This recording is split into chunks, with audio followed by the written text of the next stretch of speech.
It's problem. already 10:28 now, so almost the time. Yeah. Yeah, exactly. Okay, so if, like I said, sorry once again for the little issues. I had my system was hanging a lot. I had to restart my system, so that was what took a little bit of time. And if you didn't, we're not in the last class, please go ahead to watch it so you can actually follow up on what we've been doing. Okay. Also, I'm just going to start a little bit of some things which I think I might have missed out or we didn't cover from the last class. I'm just going to touch a bit of overview of that. Okay. And that is about attack simulation. So attack simulation is part of what you get using when you subscribe for Defender for Office. Okay, it comes with a Defender for Office Plan 1 or Plan 2. If you have a Plan 1 or Plan 2, you have attack simulation option. So what does attack simulation do? It gives the ability to educate users. If you remember, I mentioned users or people are the core for security because you can have all the technology in the world and still get compromised. So attack simulation helps in educating users after you have educated them, right, through maybe videos or through teachings on how to spot phishing links and all. Attack simulation will now test to see who is vulnerable. Okay, it's going to see, okay, who amongst my users has not learned how to spot phishing links. So that is this right here, attack simulation training. So the attack simulation training is going to be sending, emails which are not legit. It's going to create, simulations of, look-alike types of emails. So you can see here simulation, there's training. And so this also comes with a Defender for Office, and it helps to catch those who are vulnerable in your organization, because trust me, the end users are the vulnerable ones to every organization. Okay, even Coca-Cola, you can be working in Coca-Cola, and if you are not good enough to spot a phishing email, the company can get compromised just by that. So this is one of the very, very useful tool in Defender for Office 365. Okay. All right, so that's just what I wanted to touch about. You can look more about it online. Okay. Okay, so today we are talking about Microsoft Purview. Microsoft Purview is so it's like I mentioned last time, it's was primarily called Security and Compliance. Okay, Security and Compliance Center. Before they were in one center. Okay, before it was just together. So there was security and there was compliance. But now, since about 2 years ago, Microsoft dissected, or 3 years ago, I think, Microsoft dissected Security Center. It was called Security Center, later changed to Microsoft Defender Portal. Okay, and then they diffused the other one to Compliance Center. Okay, Compliance Center. So they separated the two, but now the compliance center is called Microsoft Purview. So just Microsoft Purview. Okay, it's now called Microsoft Purview.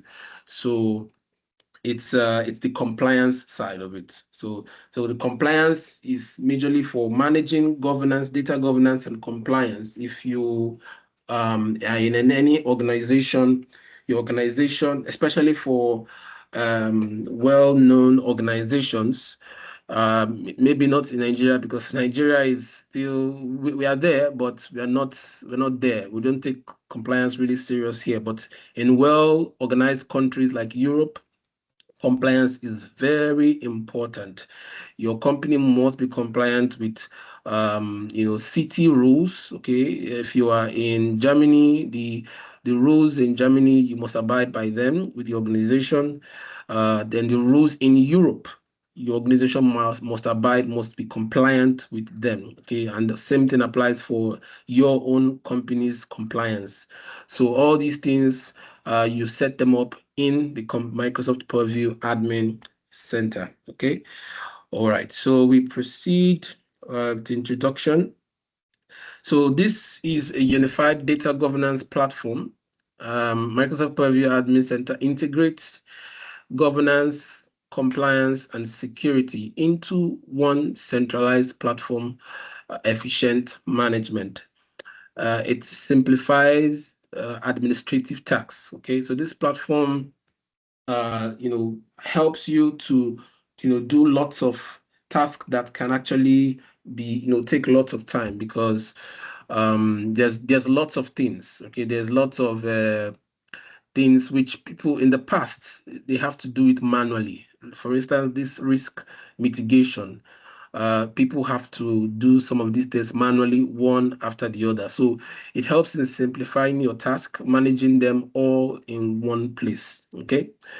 And then there's a hybrid and multi-cloud integration. So if you a hybrid, if you guys know what a hybrid is, a hybrid cloud sector is one where you both manage yourself, and also the cloud provider manages another side of it. So there is a dual management of the cloud environment.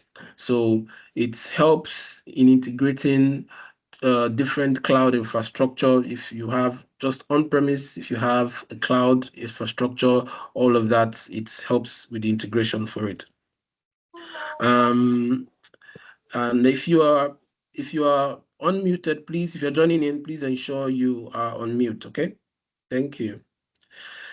All right, so then the dashboard is very, very easy to understand. If you don't, understand it, you will get conversant with it little by little. There's basically, it all looks the same way for most things. It's all about policies and policies and policies. The way it's set up, it's all about creating policies, right? And then there's reports, there's dashboards for you to see everything that's going on. Reports of all the files, okay, all the emails, all the reports of how many emails were sent in the last 24 hours, how many files were shared in the last 24 hours, in the last 30 days, what kind of files were shared, were there any reports of phishing, all those things. The dashboard, there are different kinds of reports which can be gotten and you can use for your presentation, in meetings. Okay. So, and then there's the settings of how you want the Microsoft Purview to look like. There are settings of things you can include. And yeah, and also to mention, it also allows you to include other third-party software which might be useful, or which your company wants to integrate with other companies' software tools. Maybe there's a software which your company wants to integrate with. So it is also allows for third-party integration like this, and very much seamless with Microsoft Azure. So Microsoft Defender for cloud, Microsoft Defender for endpoint, all these things, they integrate very seamlessly. Okay. So the overview for this, like I mentioned, some of the key features are data governance.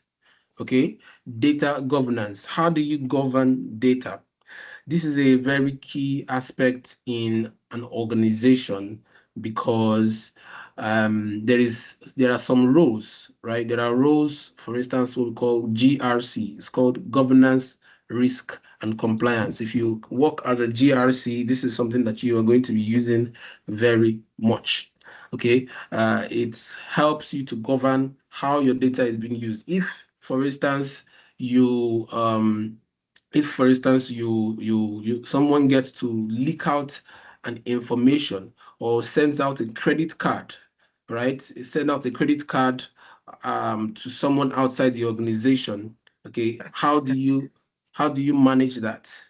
Okay, how do you manage such situation? So only when you have configured situations to prevent it, Okay, you cannot be compromised due to leaked data. Okay, sensitive information being shared outside, right? If files which should only be within the organization being shared outside, all those things, files which should be classified. Okay, sometimes when you want to classify data, you have to make sure that you classify it, that this file is labeled non-labeled classified or labeled sensitive, something like that. So this is all about data governance. And then compliance manager gives you, the view of how your how your company is compliant to global standard or to local standards, right? Same thing goes for, and then there's risk management. Risk management is giving you the ability to, how your company is managing risk, because in every company there has to be always risk management going on. Nobody is 100% free. There is always a risk somewhere. When you see, and risk management is the duty of every employee in an organization. So if you are an employee, you see something, let's say you see the somewhere something leaking, maybe the AC is leaking, that alone should, raise eyebrows that, hey, you're going to inform the management something is leaking. Because if you don't alert them, from one thing can lead to the other, one thing lead to the other, and there might be a bigger problem. So risk management is something that is being seen. The system sees everything that goes on. If peradventure there is a little risk of someone doing something that he shouldn't do, it would alert the administrators. All right. And eDiscovery will discuss that in detail, what all this entails. So also we're going to be talking on the best practices, okay? The best practices on how to handle this Microsoft Purview, and the integration part. And then, yeah, so that's basically all we'll be doing, the objectives and outcome. All right, so the components, we're going to be touching them one after the other. So we're starting with data governance. What I'm going to be doing is, for each one, I think I am going to talk about, I'm going to show you guys what it entails in the Purview Center, okay? So data governance, like I mentioned, is about policy definition and enforcement. Administrators define data classification, retention, and access policies to control data life throughout its life cycle. Okay. Automated data scanning. Purview automatically scans and classifies sensitive data to apply governance rules and ensure compliance. Comprehensive integration. It supports integration with on-premise, multi-cloud, and SaaS application for a unified data governance view. And risk reduction and compliance. Robust governance reduces operational risk, protects data integrity, and ensures compliance with standards like GDPR and HIPAA. So if you don't know, GDPR is the global, or let's say the continental standard for data regulation, for data protection in Europe. Okay, if anybody in Europe, anybody working in Europe, in the whole of Europe, you must be compliant with GDPR. Okay, data privacy, data protection.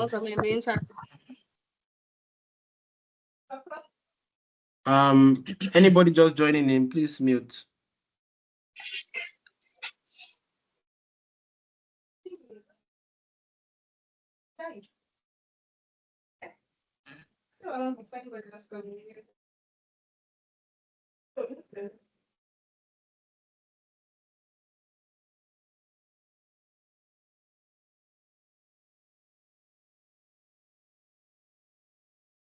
All right, so sorry for that break.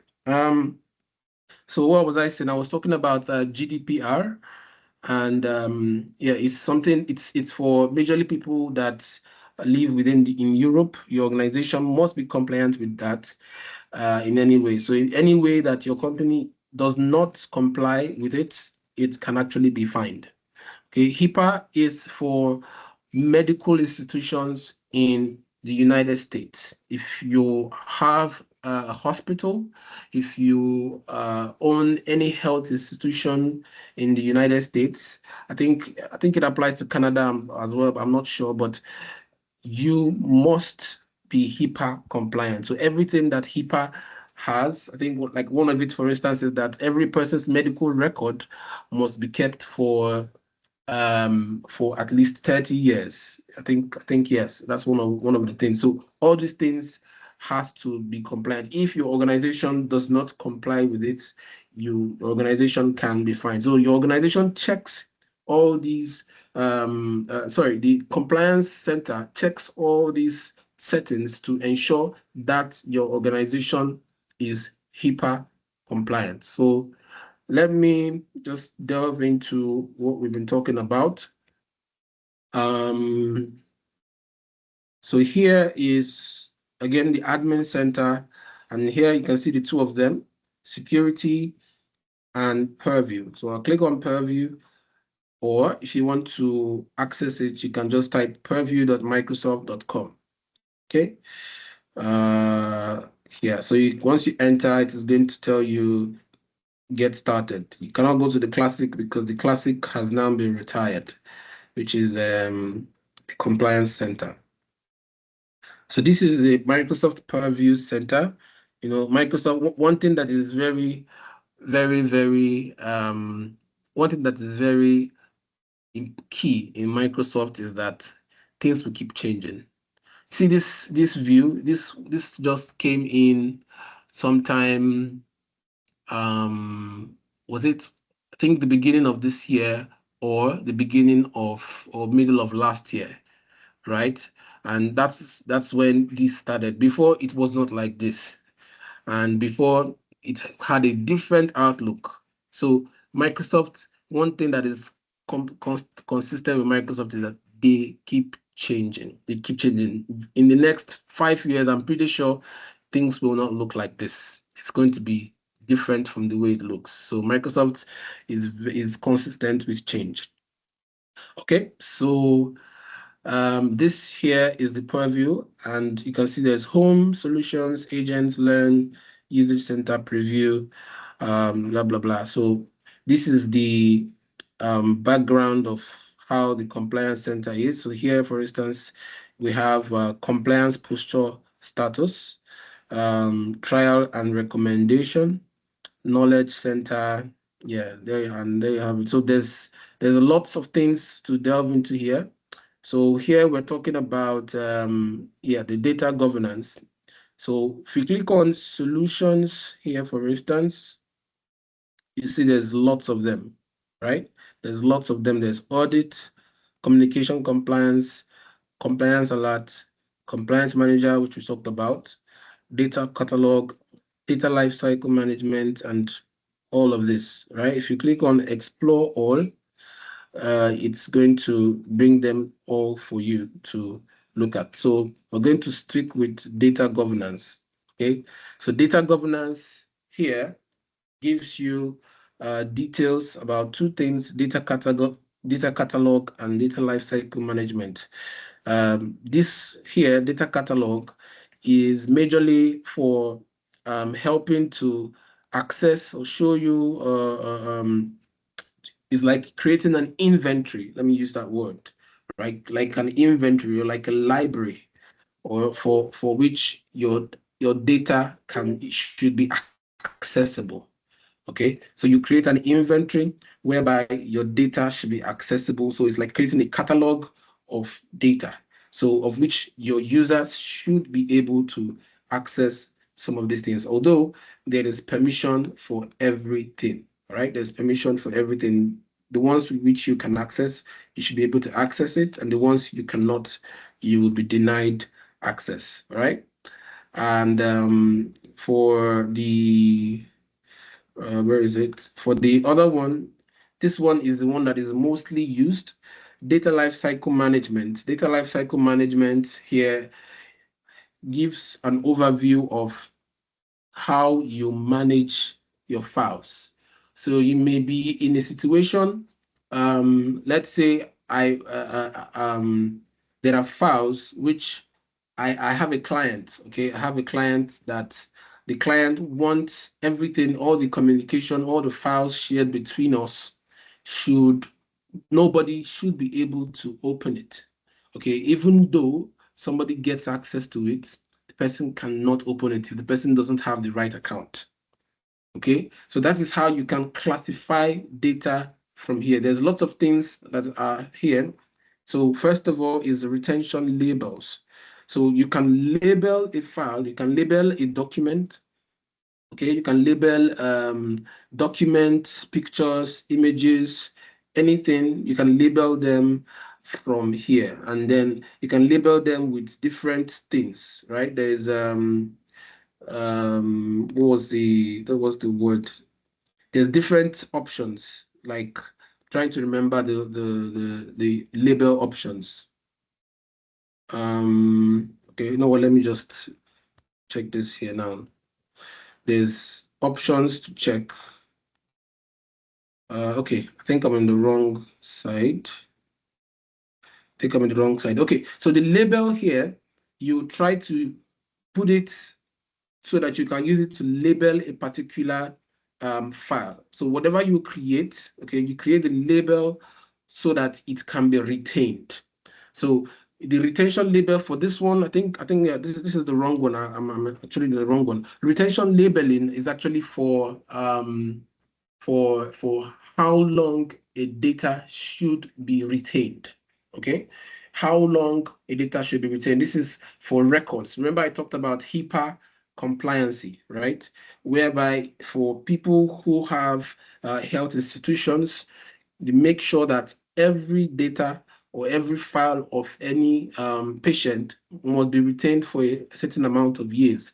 With this, you can set up the policy that you create a policy for, let's say, for 10 years. Okay, in this way, we create a label of policy and we apply it to certain files. Okay, you can apply it to a particular library that once you apply it, everything in that library will be retained for 10 years. It cannot, be deleted. If anybody that tries to delete it, it will fail. Okay, it will fail as long as it has not gotten to 10 years since it was created. Okay, as long as it hasn't got to 10 years, it was created. So there is retention labels, and then there is also retention policy. Okay, retention policy, this one you can apply it. So if you see there is some tests here, let's see what this one is about. Let me just check. For instance, so this is for SharePoint Classic communication site. So this, for instance, now, he set a retention period to keep content for 10 years.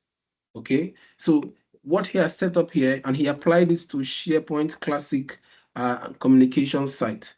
So I'm sure you guys are familiar with SharePoint, right? SharePoint is like the place or the library where files are being kept for organization use. So he applied the retention period that these files within this location, we haven't seen the location yet, but whatever we set, we can put it to specify, okay, this SharePoint site or this SharePoint site, or we can even put it to all SharePoint sites, okay? All SharePoint sites should be retained for 7 years.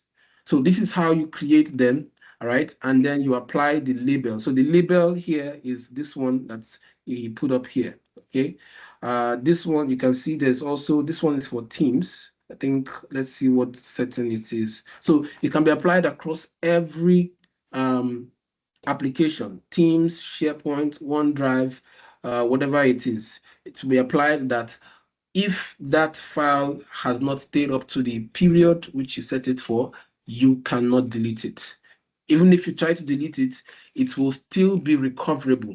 Okay, and these things are very important. Why? Because in every organization, there will always be a time people would like to go back to check things. People keep files because of legal purposes. An organization, I've had situations whereby people want to they are investigating something. Somebody did something 5 years ago, and now maybe FBI is trying to investigate that thing. What actually happened to a particular file, or if a particular file was deleted by a certain user, or something is still available. So if that file, if you create this policy, right, the person cannot delete. Even if the person deletes it, there is a place called preservation library. Administrators will go there and they'll be able to find it. The person think he has deleted it, but the file is still somewhere hidden. And that is what this one here, you see, preservation lock. Preservation lock helps to keep, even if someone thinks he has deleted something, preservation lock will keep it, that administrators can still go there and find it and bring it out. So for you, you think the file is gone, you've deleted something, but it is still findable. So that is the essence of these things. People do it for legal purposes, because in the future, legal situations can come up and investigation can go on successfully. So these are one of the things that data governance does for you. It's important for these purposes. And here is import. Let me see what is. So this one, I think it's a different thing entirely. If you want to create PST files, if you want to include or add PST files into your mailbox, this one's for mailboxes. If you want to add them inside a particular mailbox, and then here there's Exchange Legacy, MRM, retention policy, and retention tags. So this one it has been there for a long time. This is something that people, for the same purposes, right? For the same purposes, retention and deletion. Okay, some people have a policy that once a file has stayed 10 years, it should be deleted. Okay, anything above 10 years, please delete. Okay, but before 10 years, it should be preserved. So people might have that policy, an organization might have a policy of preserving files for a certain period of time, and after that period of time should be deleted.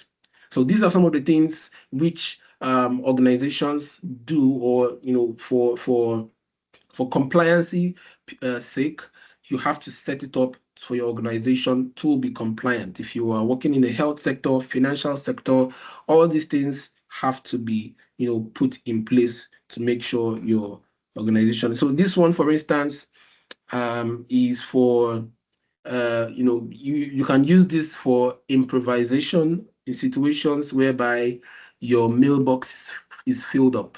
For emails, you might, have your mailbox might, continue to increase. Maybe after 5 years, your mailbox is filled up. Okay, and once your mailbox is filled up, you can no longer receive emails.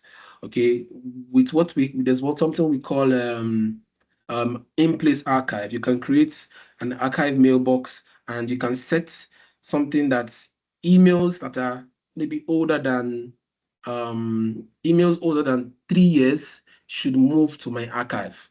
Okay, it's what we call MRM. Okay, MRM is what's the full name again? I'm trying to remember. Something retention management, something like that. So retention management. So it helps to move files here Mail or retention there. management. I think it's mail retention management.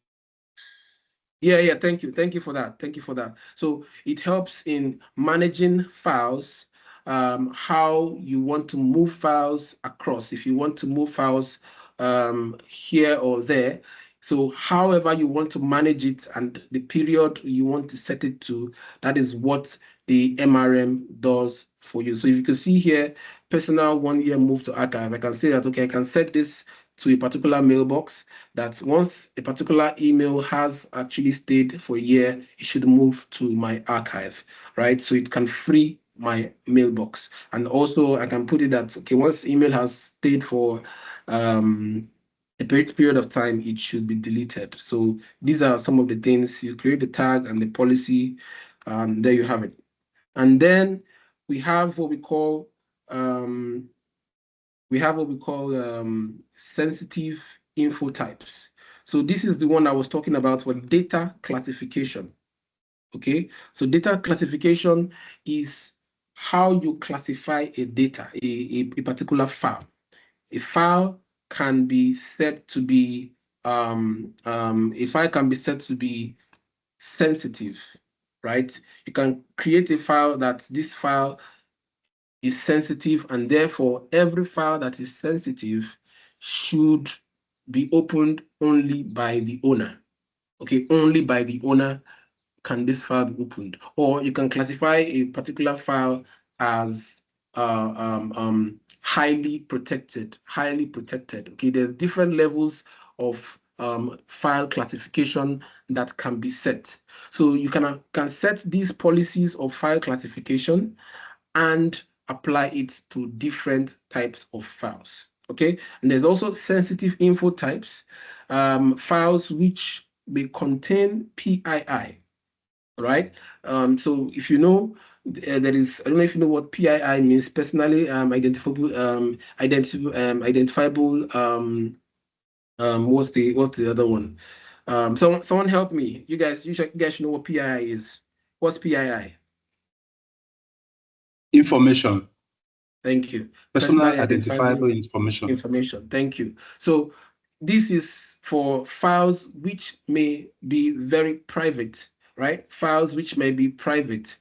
It could be credit card information. It could be your social security number. It could be everything that should only be private to you, and only you should be able to access it unless you give consent in giving it out, right? So these things are what are sensitive info. So you can actually also create sensitive info types, okay, if it is something that is not listed here, because you could see, for instance, there are different types which are built in, right? The system already knows that these types of files are PII and they are very sensitive, okay? Credit card, access keys. So if any of yours, you can, maybe your company has, like at some point I was working with a company that has IMEI numbers. So IMEI numbers can be also treated as private. So you can create also a sensitive info type,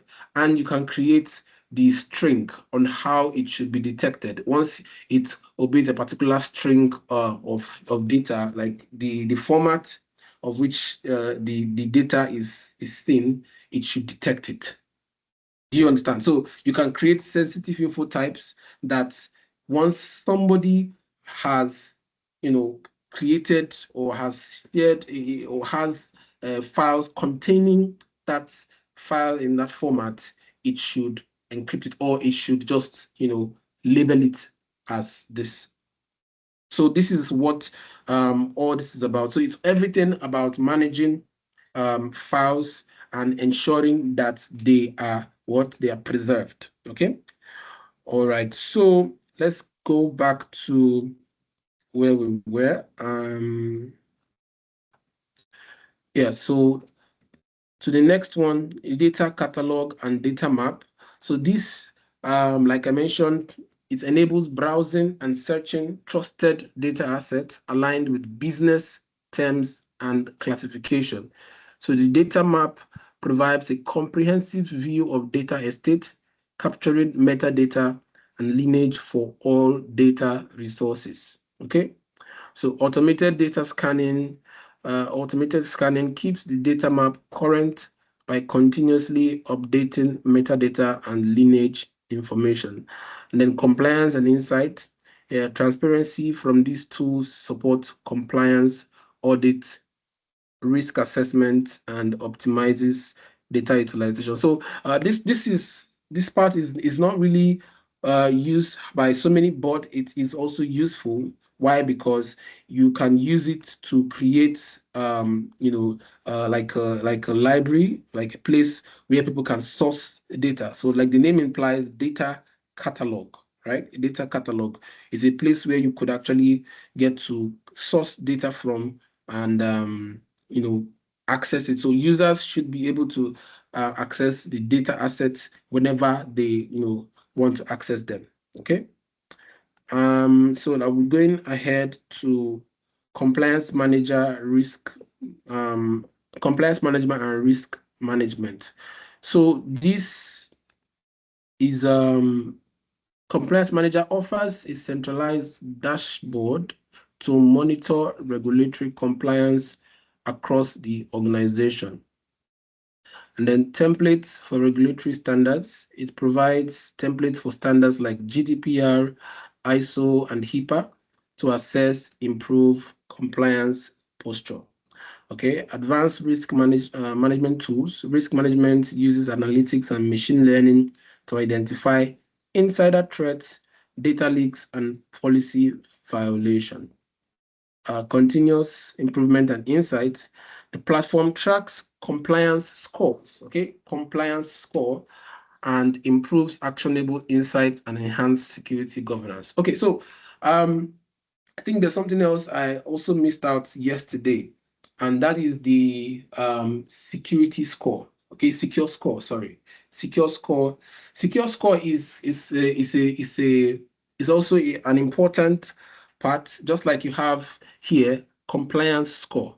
It gives you an overview on how well your organization is built. Okay, how well are you built? What is your score like? Okay, if somebody should rate you out of 100, what would be your score like?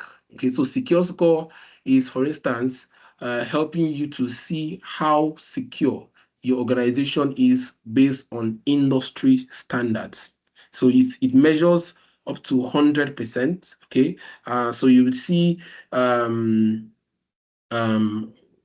level you are. Maybe you are in 50%, you are 60%, wherever you are, you're going to see whatever. And it gives you recommendations, gives you all the details that you need to, what you need to do to increase your score. Okay, what do you need to do to increase your score? To give you actionable things to do to ensure that your organization is more secure. Your score can increase, right, based on industry standards. So the same thing applies for compliance score. Compliance score, the compliance manager would show you how well your organization is. What is the score like? Okay, which parts are you lagging behind? Which parts have not been implemented yet? So when you will see the recommendations on what you need to do to increase it. So let's go to the page again, to the portal again, to review this. So click on solutions.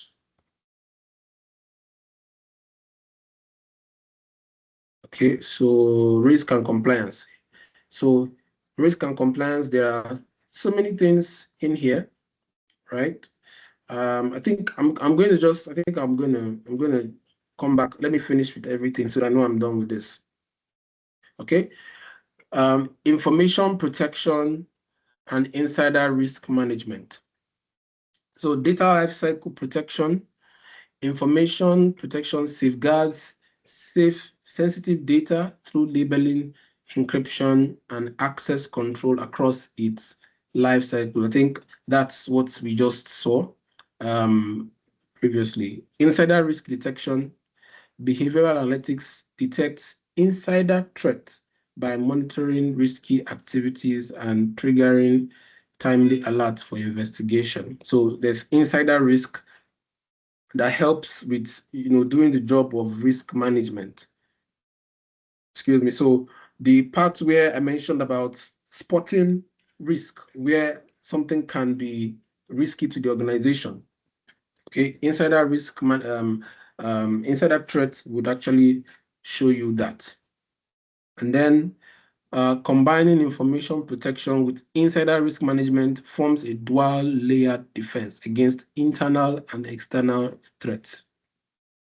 Compliance and trust. This strategy helps maintain trust, prevents breaches, and comply with strict regulatory requirements effectively. So information protection, everything we're trying to achieve here is protect your data, protect your data, protect your data any way possible. Because one of the most important things, every hacker, right, or every person who is trying to take advantage of a company has, like, there's this three aims. There's three major aims. One, for money, right? They want money. They want to get money out of you. Either it's money, number one. Two, exfiltrate data. Okay, they want to get data from you. So if you check in the dark web, I don't know if you guys know about the dark web, but in the dark web, there are lots of information. I mean, company information of files, which they sell, they trade to each other because they use those information are very important, right? The key to Coca-Cola's drink, for instance, might be something that your company wants to keep secret and nobody should be able to access it. But if someone gets it, if that file or that information is gotten, you've lost it. All right, you've lost it. So there are certain things you want to keep, like your safe. That's what so hackers have also the information of exfiltrating data, right? And they can also use that data, even if it is companies or an employee's file or an employee's profile. They can use that alone to get along. They can use it to do so many things, right? And then the third is for what was it for nation states. There, when nation, there are different levels of hackers, right? For people might want to they might want to prove themselves that, okay, we are doing this for a good cause, right? We are trying to be protest. We're trying to do this for a good cause. So there are a set of people, they call them I'm trying to remember what they call them. But then again, these things are what most hackers want to achieve. They either want to do it for money, right? Or they want to exfiltrate data, or they're trying to do it for some good cause, which is known to them, right?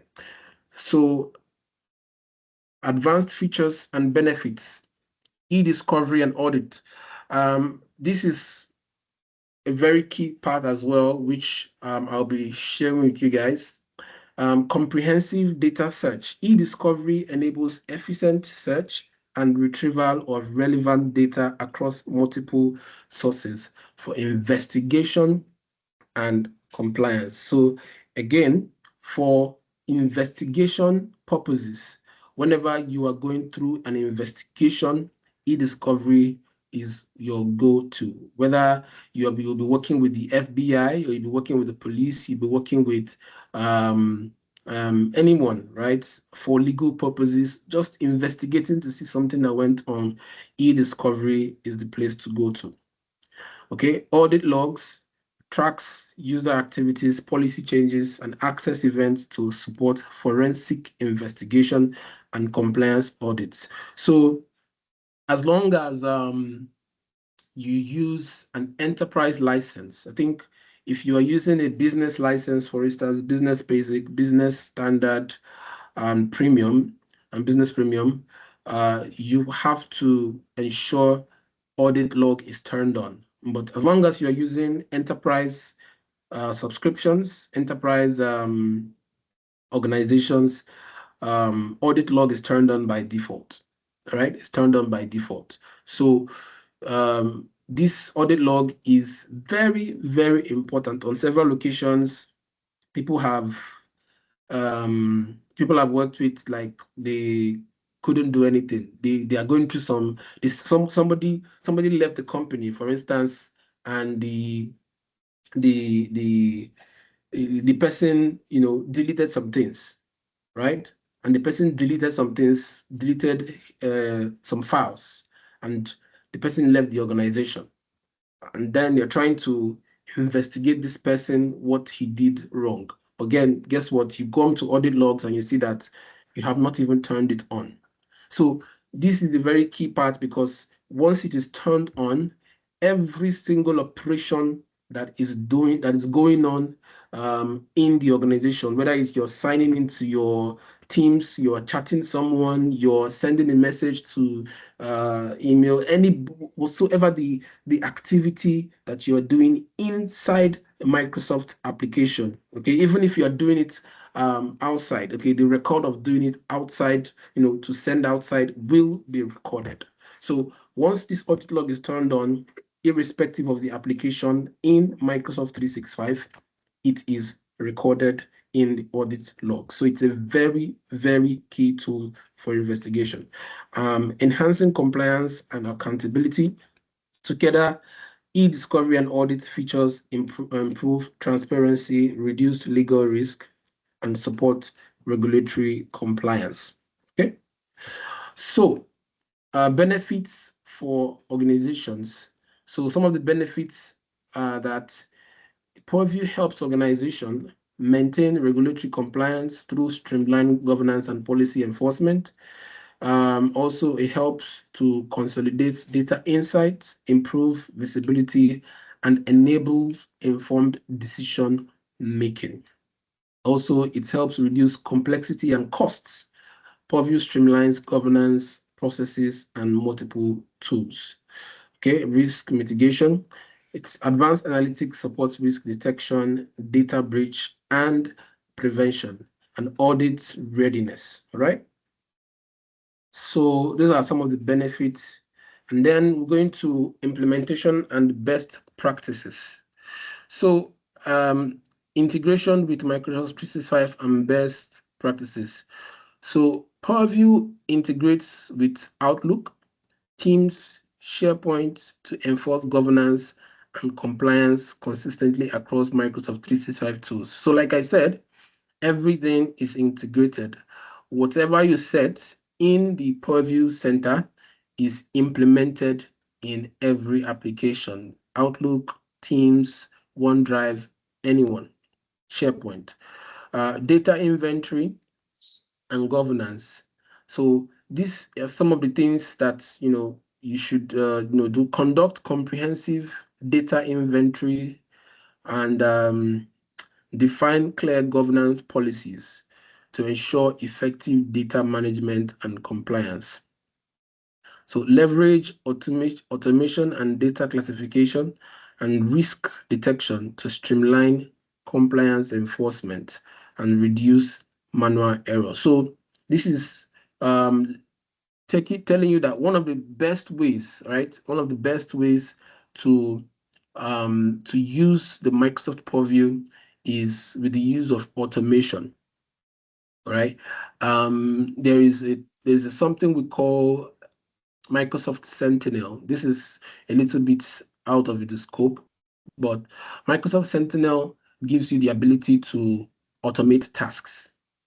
Okay, if you leverage automation of data, that gives you the ability to perform tasks automatically. So the policies may just show you, it may alert you, right? Right, it may alert you, and also it may stop certain things. For instance, like DLP. Okay, data loss prevention is one thing that stops people from sending information that are sensitive outside the organization. So it is good to leverage the automation that the moment the system detects a particular thing, so you can set up the policy that the moment a system detects files that contains, maybe US credit card, or contains a PII of this, of that, right? Ensure, please block. Okay, block the person from sending, right? The email you're trying to send will not go to the wire. It is violating the company's policy. So this is where you set all that up. Access control and training. Establish role-based access control and provide regular training to maintain security and maximize. So yeah, this is also good because every company has its rules and policies, regulations. So this gives keeps everything in check, right? The steps here keeps everything in check so that you do not go out of line for those rules and regulation. Okay. All right. So we are almost done. Organization should access their data governance. So this is still part of the best practices. Organizations should assess their data governance and compliance posture to identify gaps and prioritize improvement, right?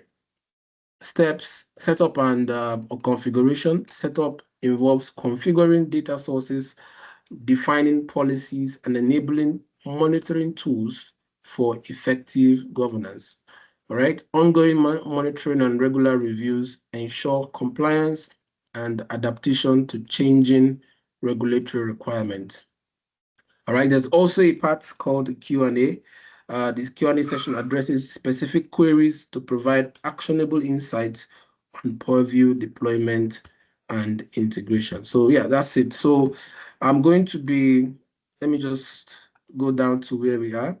So practical. Yeah, I kind of like more of practical than just the theoretical talk. So starting with the audit. So here is audit. So just in case you're thinking of how I got here, I went through, you can either just go from solutions and click it, or you can click on show all to see everything and under which sector, right? So audit here, I told you it was something that records everything going on in the organization. So let's assume I am I'm trying to see, I saw something that I don't, recognize. I saw a certain email or a certain user account that I'm wondering who created this account, like how did this account come about, right?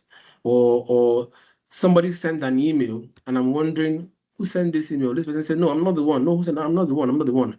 With audit log, you can actually check all these things, right? From audit log, you can filter the dates down to, I think it's about a year. Microsoft has made it about a year ago that you can do a search. And if you have E5, I think you can extend it even beyond 1 year. Yeah.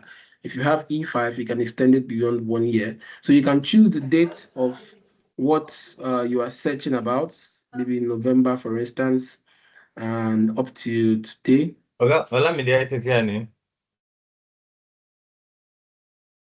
Please mute yourself, guys, please. Okay.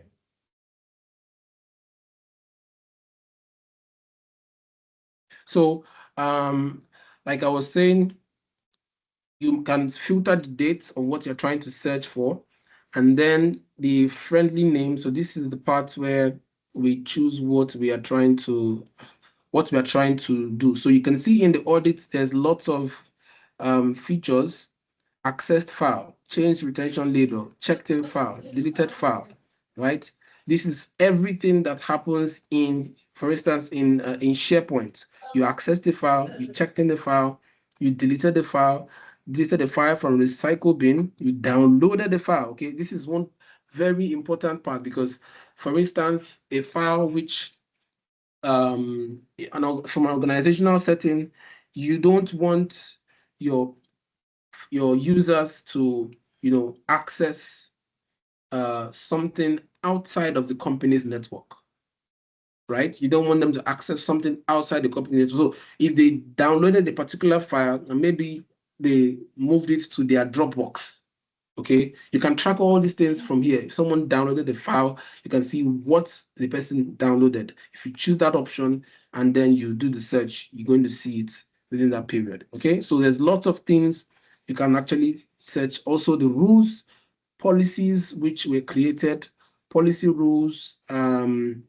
mailbox activities, and lots of things you can actually do with the audit log. So this is, and then if you want to specify which user am I checking, okay, you want to specify a user or a group. It can even be a group, okay. For groups, you can actually search for groups that you want to search within. So you can specify a particular user's activities to streamline the search. All right, so it's a very good tool to use for this. And then compliance alert is very useful. I don't really come here though, but this part you get to see everything that is going on. So here we have an alert about mailbox. I think it's the same thing we saw from the other side about an incident here. Mailbox permission changes. So these things are key, right? Because if a hacker comes into your organization, one of the things he would like to do is privilege escalation of privilege, in which case, if someone can actually, who was an end user, become an administrator, okay? Someone as an end user become an administrator, that is escalation of privilege. And that should raise eyebrows. That's or just assign a role. Instead of being an end user, he has a bigger role than he should have. So those are the things that trigger alerts. So this one, for instance, this is a false positive because it is system generated, right? So these are one of the things you get to look on. So everything that raises eyebrows or the system thinks it's that you should see, you're going to see it from the Compliance Alert Center. Okay, and then let's go to communication compliance. So communication compliance here, this one here, settings, is just for how you configure the entire purview. If you want it to look a certain way, you can do that from here. Communication compliance, this is also a very good part, right? There is something we call information barrier, right? Information barrier, I think this is it right here.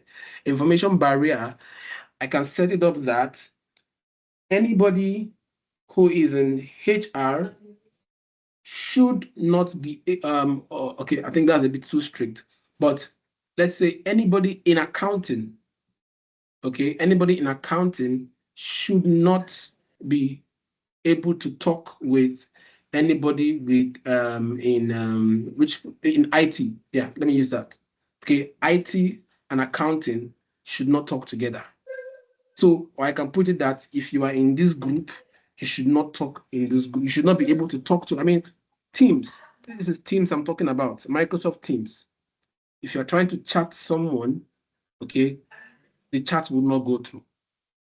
So information barrier is to create barriers, not just even, I think it's even also applies in SharePoint and OneDrive.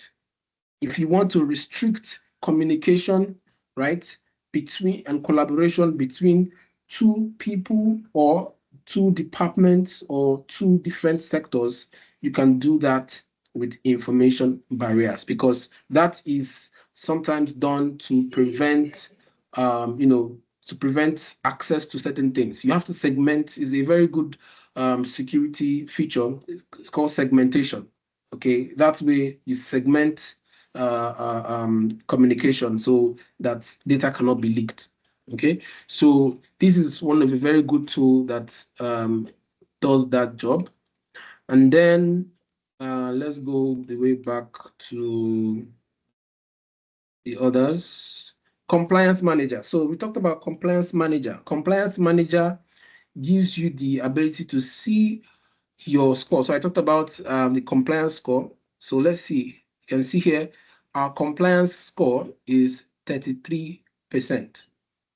And we have 703 points out of 2363. So you can see we are not there yet. There's lots of things that needs to be done. So this is the overview. And you could see key improvement actions. Okay. connect repository to cloud, implement password authentication. Okay, when you do this, you get 27 points. A point will increase. All right. So there's lots of things, improvement actions. Can view all improvement actions that has taken us to this side. I'm sure there's lots of things that I need to improve, for instance, or that you can use to improve. So what is the essence of this? This is all for the purpose of where your data is located. If, for instance, this tenant, right, this tenant that I am now, this tenant was created, let me see, this tenant is, let me see.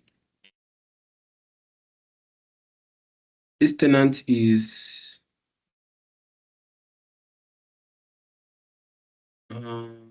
second, I think this tenant was created in US. Let me double check. Can't I? Okay, sorry. Organization information. Yeah.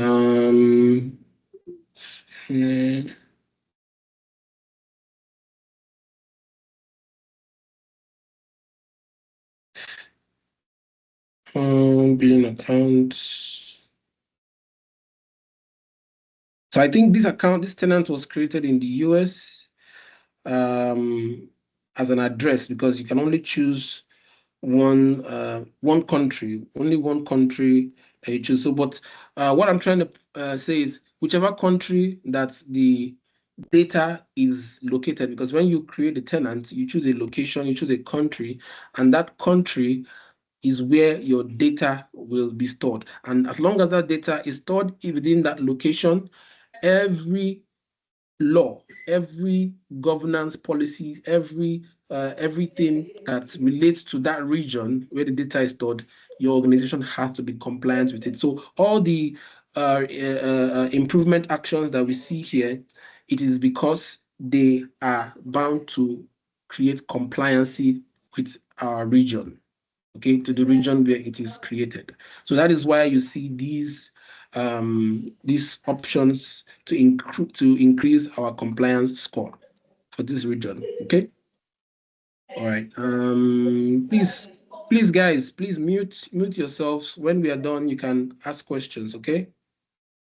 Thank you. Solutions. So solutions here, to know how solutions contribute to your score. So you can see compliance score. So this is the solutions for each. There are different sectors, right? Each sector contributes, has its own, from data classification, data loss prevention, eDiscovery, exchange online protection, different parts of the Microsoft or the Microsoft platform has its own contribution to adding to your compliance score, right? So, and then the assessment.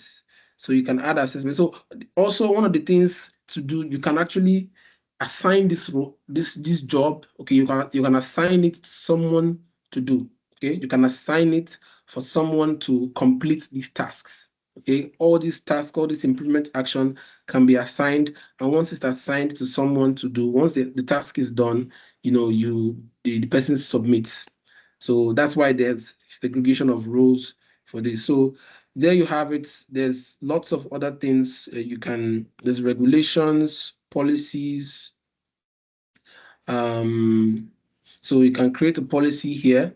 This would, monitor what the activation status would be like. Okay, the alerts, the frequency, when someone finishes a particular policy, you get an alert for that, right?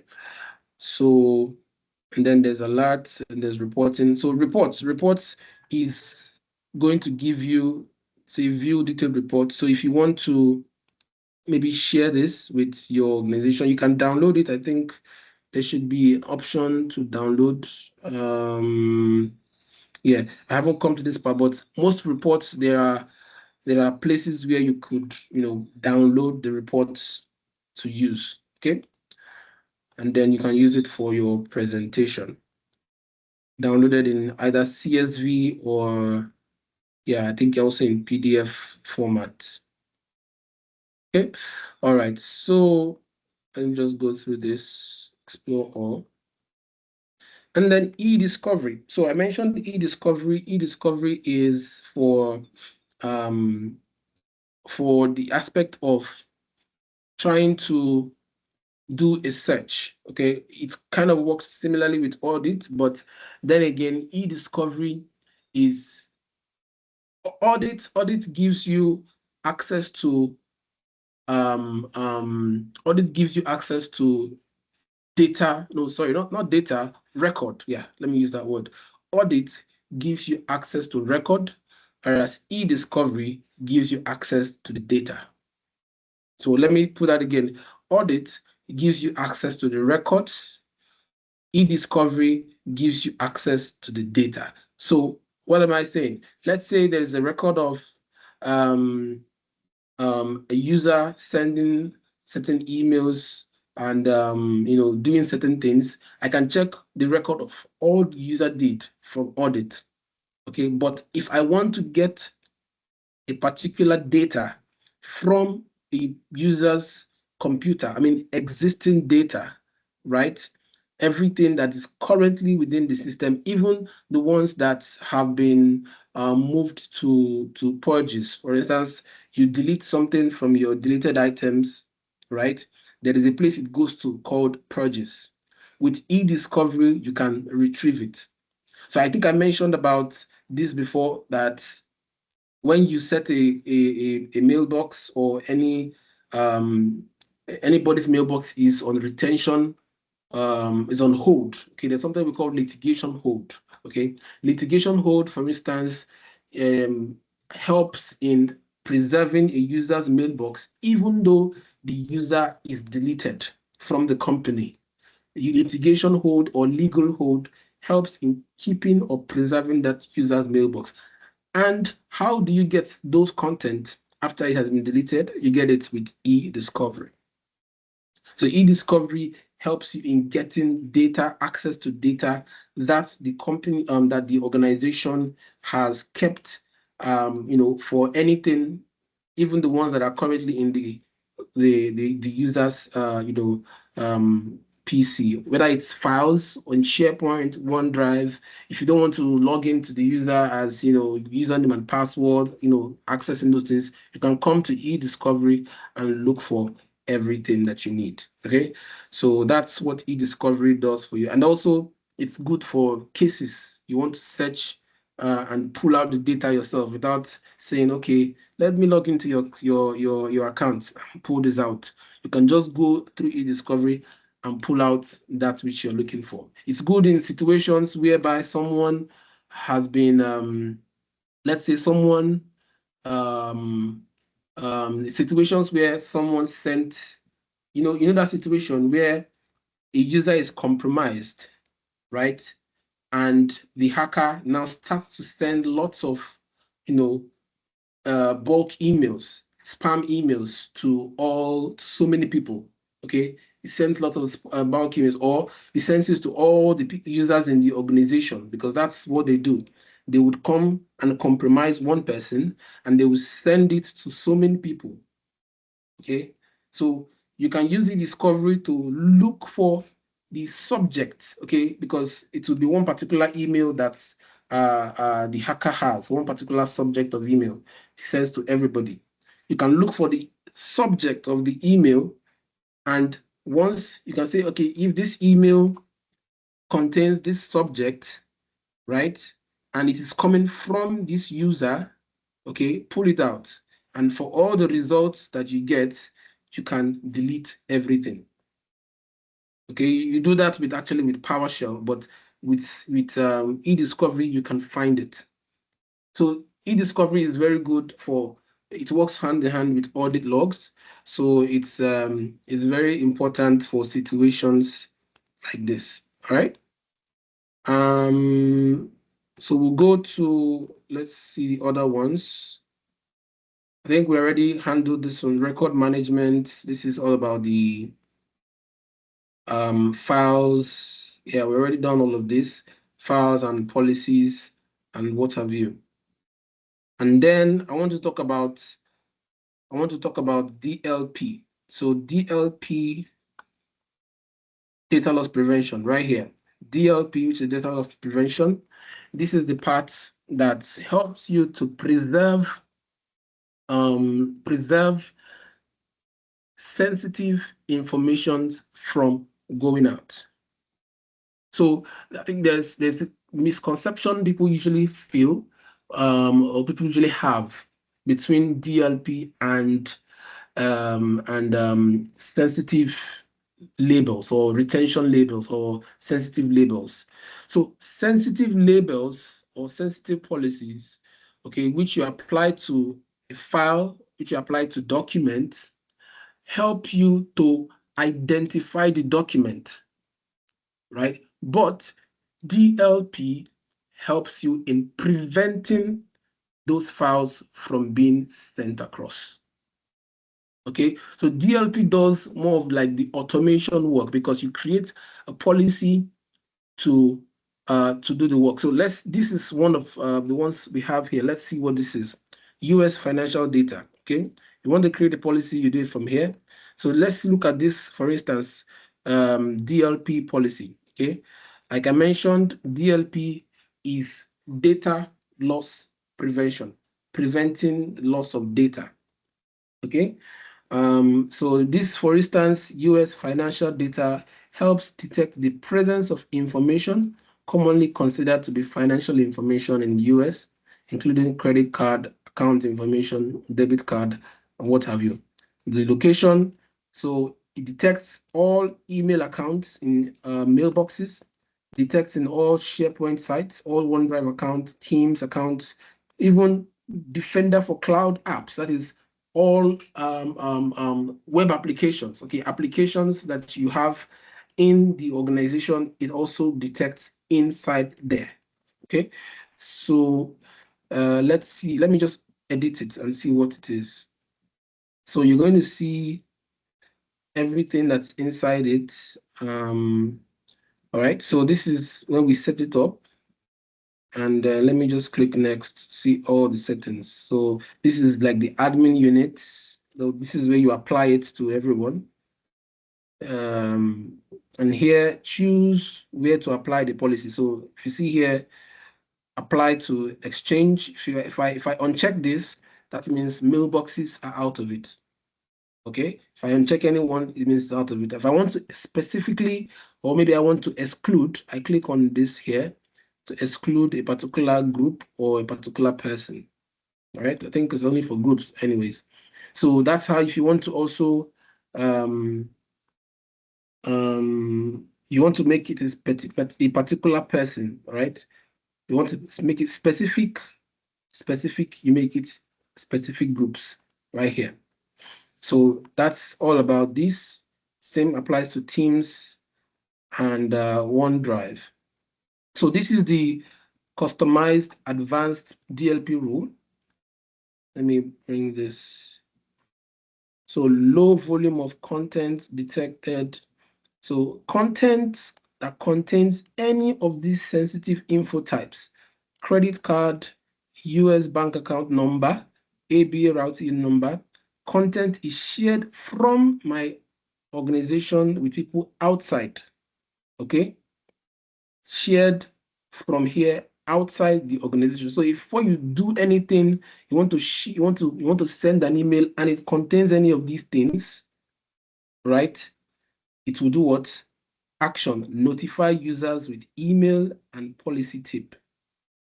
Okay, so if I want to edit this now, let me edit this, for instance. Now I'm just going to be quick. I wouldn't want to take time. So I can add an action here. Okay, users to protect when an action is met. I can say restrict or encrypt the content, restrict third-party apps, or restrict access or remove the on-premise files. Okay, the current setting we have is just to notify them about it, right? So there is also other options you see here to allow the user to override. So certain situations might be false positive. A certain credit card might look like IMEI. I've seen situations where credit card has the same number of digits for IMEI number. So because of that, because we are trying to send IMEI numbers, the system will detect it as credit card, right? So we can assign it to override the policy. So I want users to be able to override the policy and go ahead to send it. So, and then you can make it specific for certain people. So this is how you do that for overriding it. So there's a lot of things to do here, which you can look at and play around with it. So send an alert to an admin when this rule match occurs. Okay, email incident reports notify you when policy match occurs, and all of that you can do. So there's a lot more that you can set up here, and then this is to turn the policy on or to run it in simulation mode, and that's it. Okay, so I'm just canceling. So this is the work of DLP policy, right? It does majority of this work. And then also there's all these other things. There's a lot more you can actually explore with this. You can go to see what is Content Explorer. So this is about the type of files itself that you can go through it. All right. Something else I'm missing. Let's check what else we are missing. DLP. So all these ones are then insider risk management. Insider risk management is insider risk. This one gives you the ability. This is the risk management aspect. Okay, let's look at the overview. So turn on analytics. I haven't really used this side, but I know how it is used for this purpose. So it says report 0% of your users performed exfiltration activities. View or report. So they can see exfiltration activities, which means that when a user goes to snatch data and put it somewhere else that he's not supposed to, maybe he can put it in, he went and put it inside Dropbox because that's an exfiltration. The system will detect it. So this is a risk that is a risk to the organization. Okay, and then there's recommendations. Let's see what these are. The same thing. So you can see there's lots of things. This one I have completed. Get to know insider risk. Configure a policy. So I've not really used this part before for a long time, but you can explore this as well because it's used for risk, but it's used for risk management. Okay, how users there's what we call insider threats. Insider threats is a threat coming from within the organization, right? It's not all the time that it's a hacker that is doing the job. It could be someone from within the organization that is the threat. So insider risk management helps you to do all of those things to monitor the activities for users. Okay. All right. And then information protection. I think this is the part where I was looking for. Yeah. So this is where you create the labels, sensitive labels, exactly. This is labels, exactly. So this is it. So labels, you can see there's different type of labels. There's personal, right? There's public, there's general, there's confidential, there's highly confidential, and there's this. Okay, this one I think is a built one. This one is custom. Okay, so these labels, some of them are built in. They came with them, but then you will now create. Let's say I want to apply. Let's say I have this PowerPoint file, for instance, right? Although I'm not logged in as this file is not in any SharePoint location. Okay, but let's say I open a file from SharePoint or from OneDrive, I can label it as what? I can label it as general, as confidential, or highly confidential. Okay, once these labels are there, I can actually apply it to any document. And once I apply it to that document, it will follow that document everywhere. Also, there is a part I want to show you guys is about a watermark. With this information protection, you can actually watermark a document. Okay, that is, the document would see something like whatever you put in the watermark, it would be written inside, maybe do not forward or do not do this, or maybe it will have the company's watermark inside it. So wherever that file is gone, wherever you send it to, wherever you share the file to, whether within or outside the organization, that watermark will always be there. Okay, it will always be there, and that is one of the things that goes with the this policy with the information protection. Okay, also it helps in encrypting files. So you can see here it classifies email messages, document sites, and label. So when a label is applied, the content or site is protected based on the settings you choose. For example, you can create a label that encrypt files, and the moment and add content marking. So the moment you apply the label to the file, that file is encrypted. Okay, that file is encrypted. That is how these things work. So I'm going to, let me just scroll down, or let me do a little, I'm going to do a little, let me do a little repro here.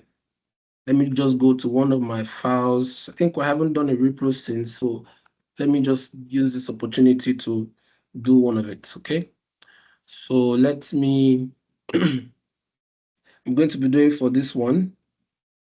Let me create a new file, okay? So this is in my OneDrive. Let me see if I have anything here. And then let me create a new file. All right, so I'm going to create a Word file. Okay, this is let me create a Word file.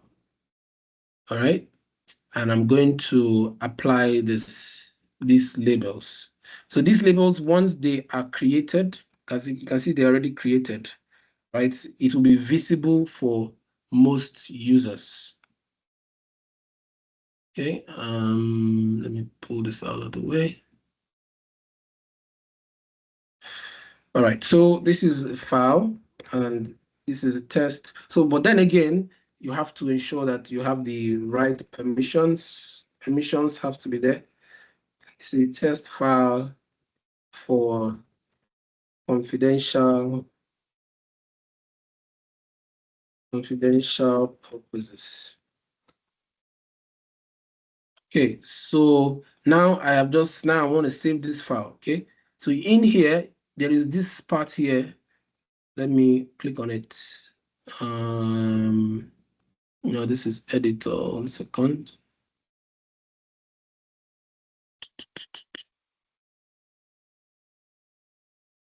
I think my license might not have this. Hold on 1 second.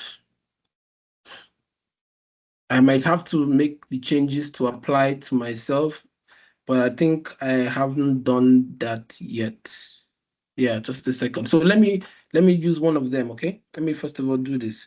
So I'm going to create a label policy. Let me see the label policy that we have here. Okay, so let me publish a label. So I'm publishing a label. Only problem with this now, it's going to take time. These things don't come immediately. So I'm publishing this label called highly confidential. Add, next. Okay, and applying. So if I do this, I'm applying it to everybody. So anybody who has his file, right? Anybody who has a file would see it. But if I want to make it specific to me, I'm going to just add myself.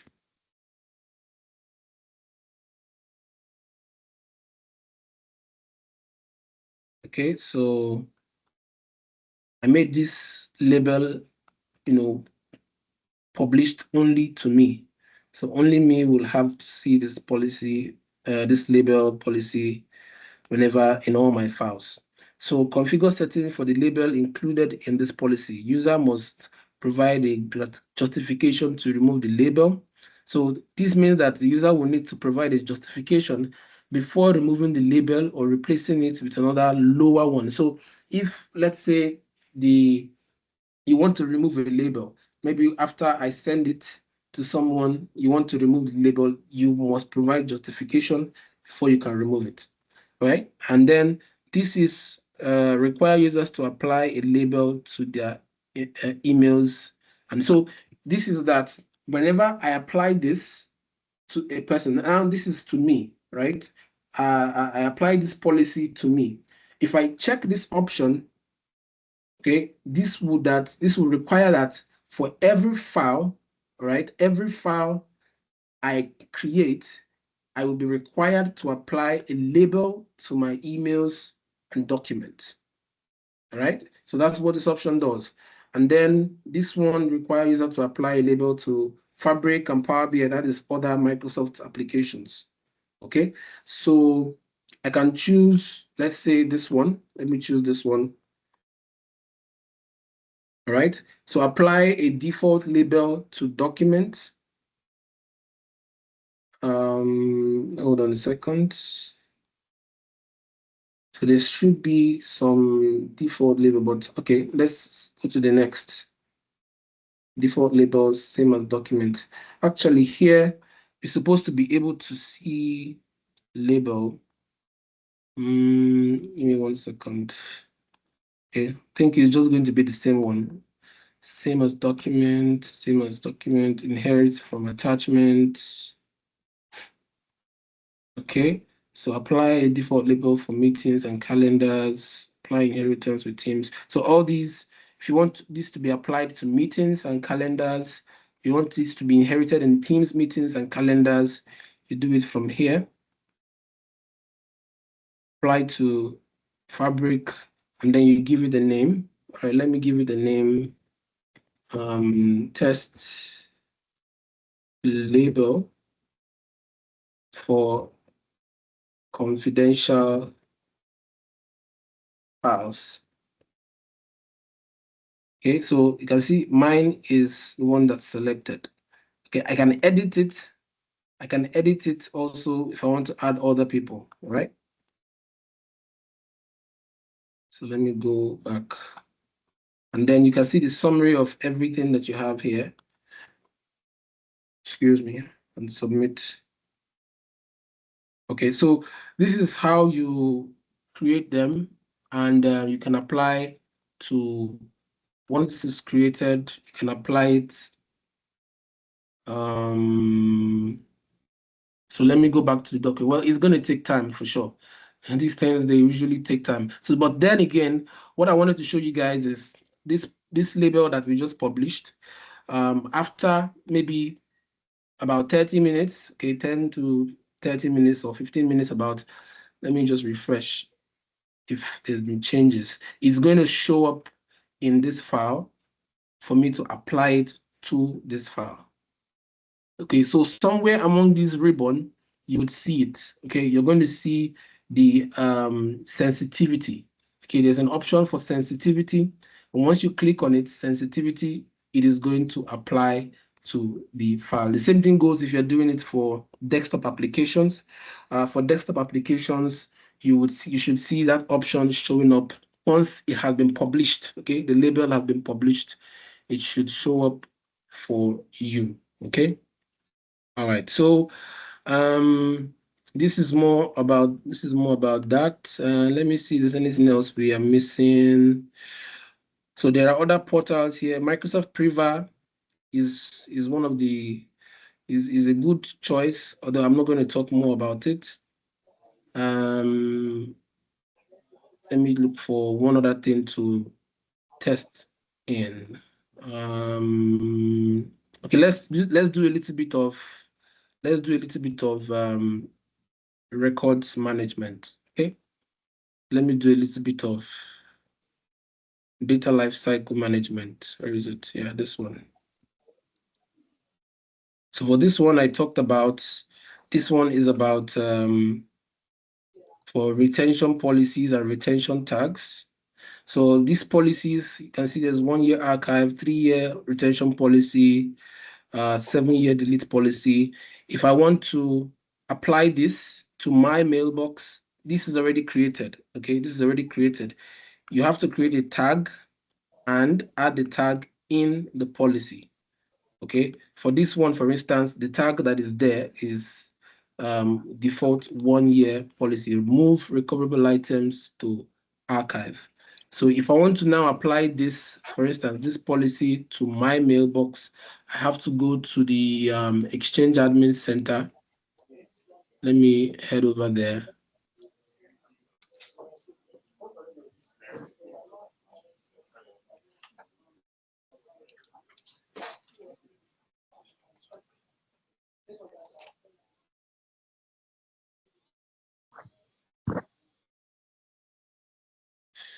Sorry, 1 second.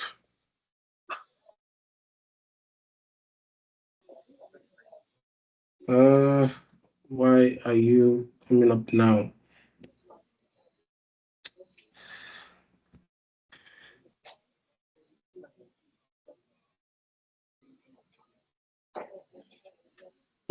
Sorry, 1 second.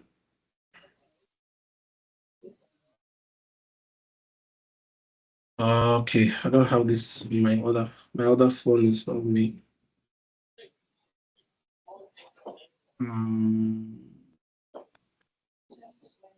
Okay, hold on a second.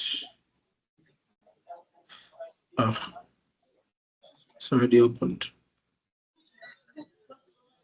All right, so here we are. So, for instance, you could see there's different retention policies here. So if we go to the Exchange Admin Center, for instance, now, and let's say I want to apply one of the policies to someone's mailbox, let's say to Nelson, right? And I click on his mailbox, right? I now should go to others. I click on others. Manage, okay, manage mailbox archive. No, that's not it. Hold on.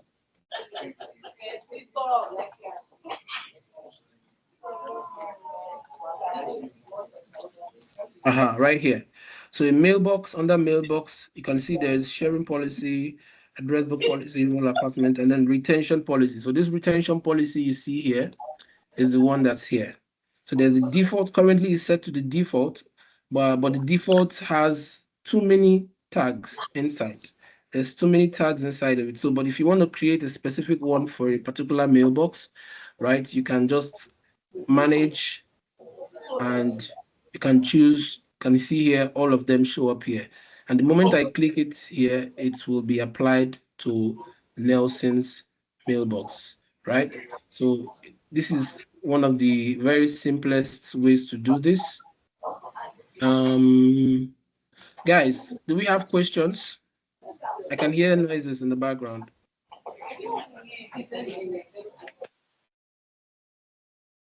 Does anyone have a question?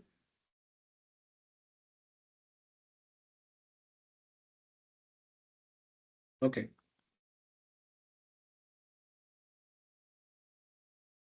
All right. So let us yesterday, 2 days ago, I talked about security score. I didn't talk about security score, so I'm going to show you guys that as well. Security score that we left out, I'm going to also show that right now.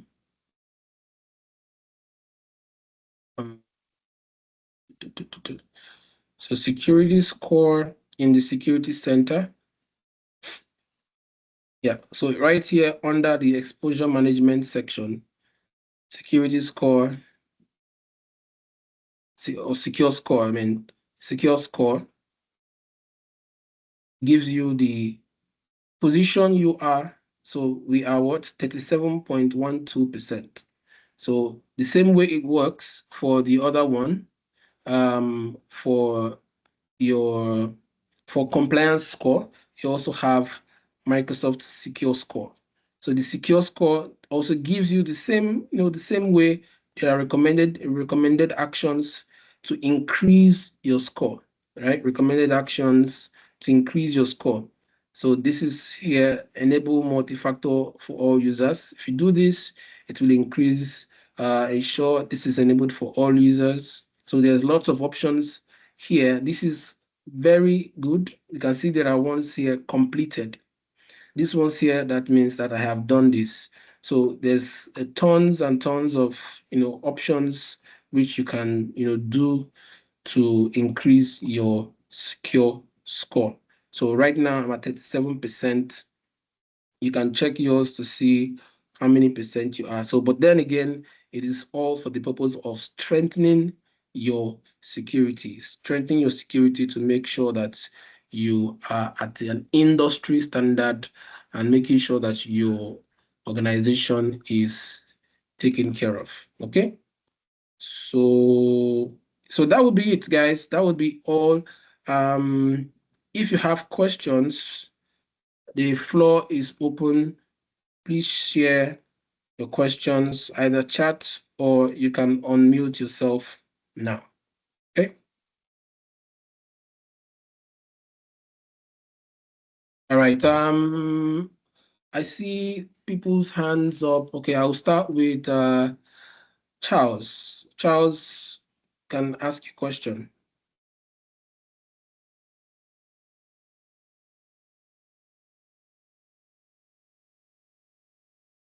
Charles, please unmute yourself. You can ask your question.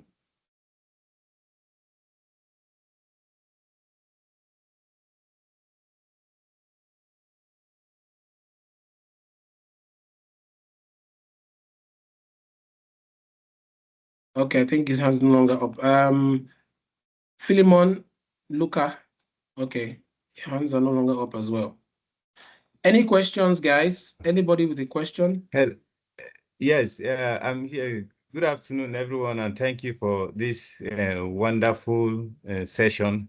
My question is, it might be a little different from what you're doing right now, but it's on Microsoft.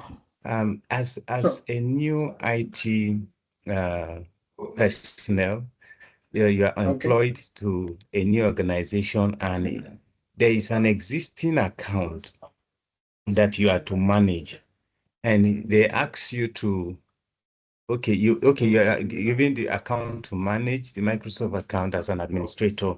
Now, how do you, I want to know how to remove, to know that, okay, the admin that has been here before do not have access to the account again, so that wherever he is, he cannot monitor or have access to the account and do something that is not supposed to do. So I want to know if there is a way to block every other administrator, like the global admin. Does he have any right to maybe assign himself a role that he can somewhere access the account without the new admin notice? So that is what I want to know, sir. Okay. So if I get your question correctly, you are trying to check to see that someone no longer has access to an account. Is that correct? Yes. Okay. And you're trying to make sure the person cannot do anything with that account. Yes. Yes, because like someone that has been employed in a company, okay, his contract ended, he has left the company, and they now have a new staff, and you are the staff, and you want to ensure that that person that left do not have access to that account again for whatsoever reason. Okay. Okay. Well, it's very simple, right? First things first, if one of the recommended options, if someone leaves an organization, okay, first things first is if it's for an end user, right? If it's an end user, you first of all change the person's mailbox to a shared mailbox. That's number one. Okay. Number two, remove the license. Right. Okay. Number three, ensure that account signing is disabled. That's it. So if a person's account has switched to disabled signing, okay, and the user account is now a shared mailbox, the person can no longer access the account. Okay, disabled signing, removes any possible way of signing into the account or into the organization, right? The only way, which is there's something called access reviews. Are you still unmuted? You might want to mute for the meantime. All right, thank you. So the other thing, there is something we call in Microsoft access reviews. Okay, Microsoft I think you find that in Microsoft Azure. In Microsoft Azure, access reviews gives you a set of like notification to go back to review access of something that has taken a long time. Maybe someone that has now an account that now has now been disabled. Okay, maybe you have disabled the sign-in for that account, but that account is still part of a particular group. Okay, it's still part of a particular group.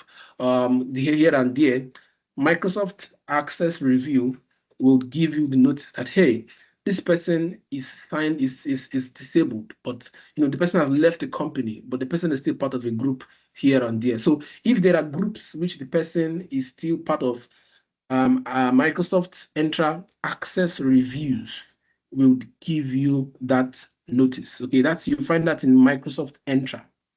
Okay, somewhere in Microsoft Entra, if you go to the Entra and search Access Reviews, that would help you in notifying you to review accesses for things like that. But as for the person getting back into that account, all you need to do is those three things. You just ensure that account is disabled. Signing is disabled. Okay, signing is disabled. If you want the person, you want that same account to be accessed by someone else, then you have to change the password. Right? Just change the password. Change the password for that account. And then there is an option for the account, sign out all devices. If you go to, let's say, let me use this account here. That is, if you want that account, right, that was used by someone else, a new person is now using that account. Okay, so in that case, you don't want to disable the sign-in. You just want somebody else to start using the account. So you just need to make sure that you change the password, right? After changing the password, then see this option here. Sign this user out of all Microsoft sessions. Okay, sign the user out of all Microsoft sessions. So that way, that person, anywhere the person is signed in, any device, any Microsoft, the person automatically will be signed out. And because you have changed the password, the person will no longer be able to access new things again. And there is something for what we call Intune for devices, because someone using a phone, for instance, for files that has already been downloaded, right? Those files have been, or emails, for instance, have been cached, because when you access emails from your phone, okay, the files are cached on your phone, so you can access them even without internet. But there's something we call a Microsoft Intune. In Microsoft Intune, if the phone or the app, let's say Outlook mobile app, is managed with Intune, there is a feature that you can wipe out all company data from that phone. So by doing that, even though the files have been downloaded, as long as it's that particular phone of the old employee, the person will no longer be able to, the person will have to uninstall the app and reinstall it, because the person will no longer be able to access all the data from that has been downloaded already on the app. So that's for downloaded things. But as for signing in, you just need to either disable sign-in, okay, that's for people who no longer want to access it. But for people who want to switch the ownership to someone else, you just sign out of all sessions and change the password. All right, thank you, sir. And also, in addition to my question, now not on signing in again, but on the account creation. When you create an account for an organization, and when handing over to the organization, okay, you've created the account for the organization, you've managed it for a while, and you want to leave, you are handing over to a new team that will manage the account. So what are those things that then? Okay, go ahead.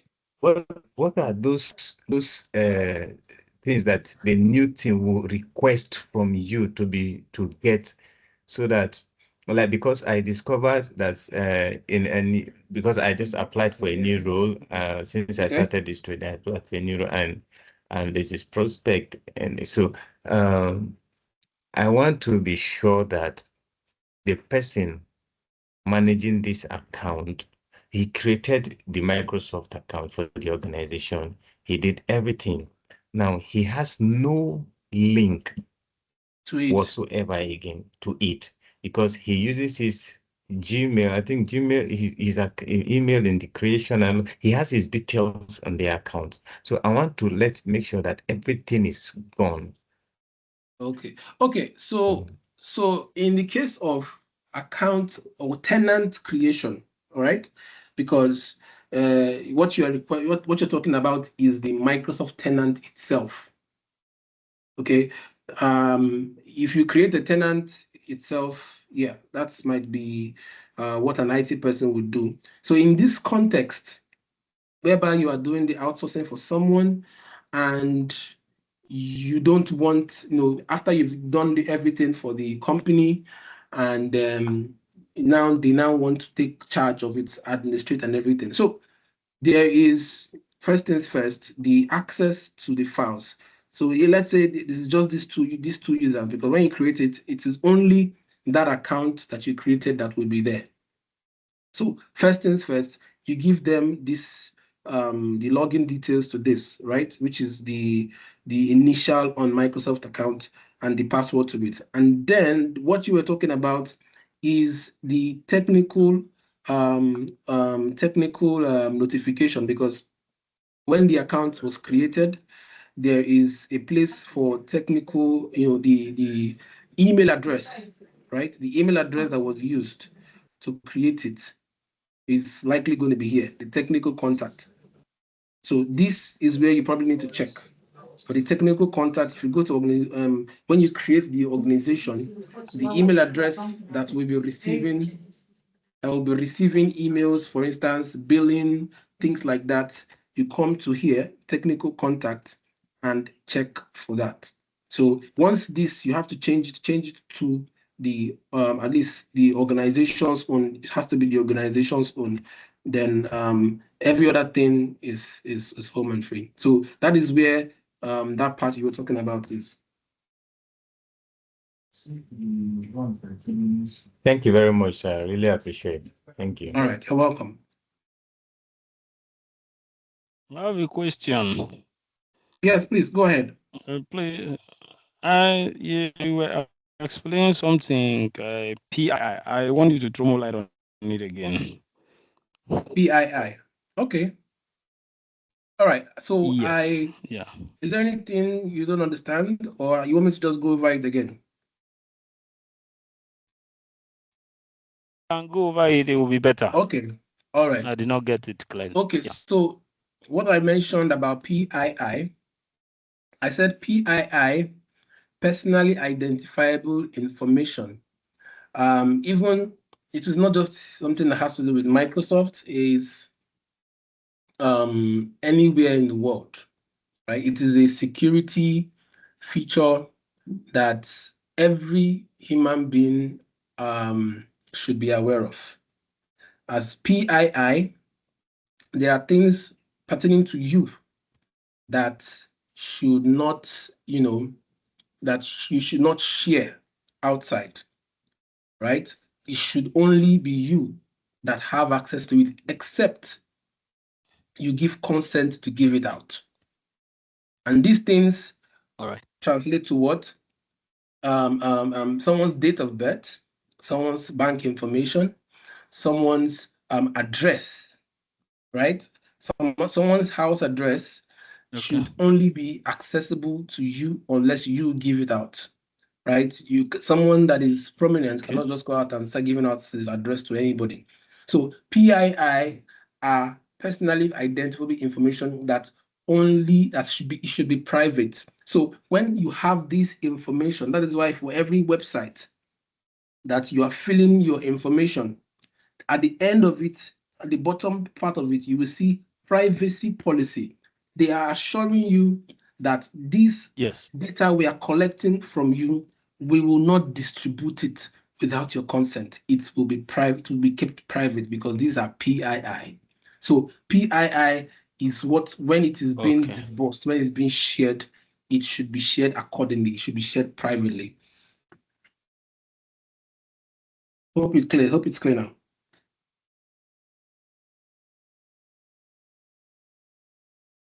All right. Okay. Any other question, guys? Charles, I think I answered your question. You can put your hand down, or except you have another one. Any other question, guys? Any other questions? Good afternoon. Good afternoon. Who's speaking, please? My name is Adirin Sola. All right. Okay, please, I want to know, how do you put on the audit log? Like, if you want the audit log to be, like, if you want to activate the audit log, how do you activate it? Okay, so yeah, that's good question. So like I said, you have to make sure it's on. So let me go to where we were. So here in the purview, if it's not turned on, you will see it. Okay, so we'll go to solutions and we'll go to audit. Okay, if my audit log is not turned on, all these options will be grayed out. Okay, all these options, the only thing you're going to see is one blue line here, and it's going to be turn on auditing. Okay, turn on auditing. So if it is not showing for you and it is already showing like this, that means your auditing is already turned on. So for people that have not turned it on, all these options, you would not see them. The only thing you would see will be just one long blue line, and that is to turn auditing on. Because the moment, and why I said it was important is because the moment you turn auditing on, then every activity is being recorded from that day, which means activities prior to that day were not recorded. So once you turn auditing on, that day, that moment you turn it on is where it starts to record all the activities in the organization. Okay? So this is where you get to do it. Aderisola. Hope it answers the question. All right, thank you. All right, any other person? Yahya Sadiq, go ahead, please.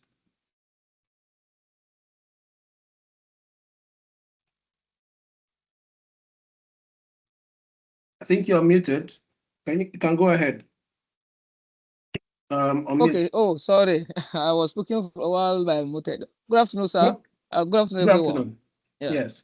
Yeah, it's not a new, fresh question based on what Dereshola have just asked. This audit now, like, because from my own end, I log on to my portal. What I'm seeing is like exactly like this. So that means it's turned on by default or so.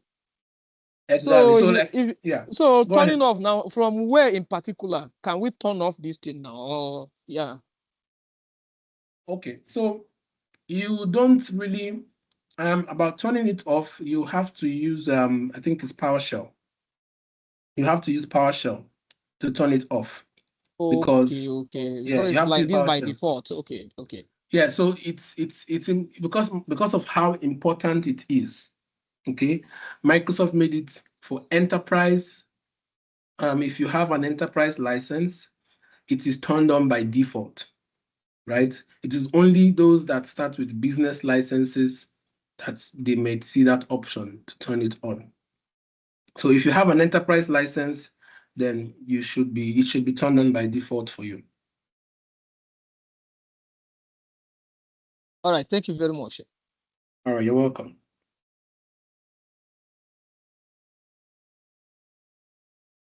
All right. Thank you for the question. My internet locked me out. I'm back. Thank you very much. I heard you when you were explaining it. Thank you. No problem. All right then. Okay, so guys, thank you so much. I mean, is there any questions, any concerns? Everything you need to do, you just have to get a list. I think the tenancy has been shared. If you have access to it, you can actually go in and review some of these things and practice and get accustomed to them. So it's very interesting for you to practice these things and get accustomed to it. And then once you have understood each sections, what they are for, you can actually go ahead booking for your certifications to learn about it. So one more thing that you should know in we're doing practical, right? And something which is always key in every Microsoft section is what we call zero trust policy. It is set to accommodate zero trust.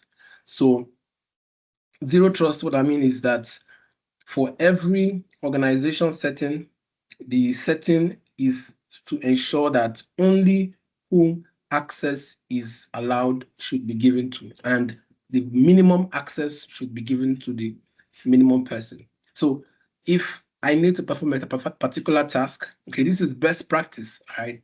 Best practice. If I'm actually going to perform a task for, let's say, for just adding a user, right? You shouldn't just be given a global admin role. You should be given just something like a user admin, right? A user admin for that purpose. So everything here is built in zero trust, and for best practices, you should use zero trust for your, when you are configuring things, when you're configuring policies, when you're configuring anything here. So always put that at the back of your mind when you are trying to do certain tests or create certain policies for better understanding. Okay.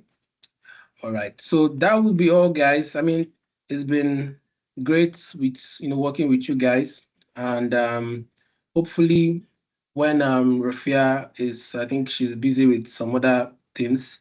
Anything, you can always count on me. You have my LinkedIn address. You can always just message me for any questions that you don't understand or anything which you need the briefing on, and I can assist. All right. So thank you so much, guys, and that will be all for now. Cheers, guys.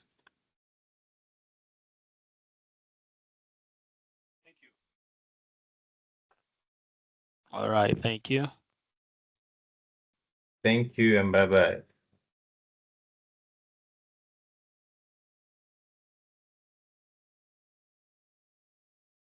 Oh my God. All right. Thank you very much. Thank you, Mr. Kingsley. Thank you so much.